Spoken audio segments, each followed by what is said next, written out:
Sveiki, mani sauc Daiga Sergejeva. Esmu Jara atvēruma tehniskais atbalsts. Šajā video pastāstīšu par to, kā sākt lietot atvēruma mainīgā lietojuma devu kartes jūsu terminālī.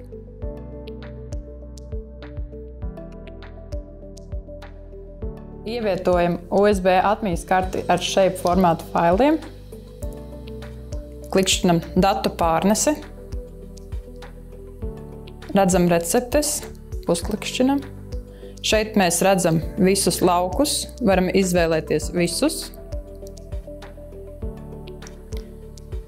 Vai vienu, vai vairākus. Spiežam kopēt. Datu pārnese bija veiksmīga. Labi.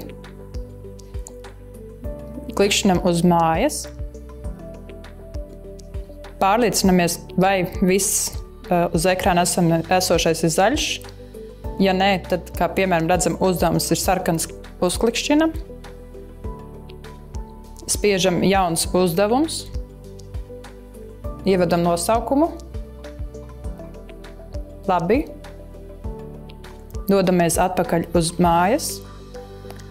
Tagad redzam, kad visi ir zaļi. Uzsākam darbu, uzklikšķinot uz cilvēciņu. Ieslēdzam mainīgā lietojuma devu kartes, uzspiežot uz šīs ikonas.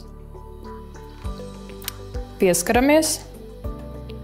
Izvēlamies darbu, kas ir USB atmiņas kartē. Saglabāt. Labi. Dodamies atpakaļ. Šeit mēs redzam mainīgā lietojuma devu kartes. Lai uzsāktu darbu, mēs atveram sekciju kontroli un sākam braukt.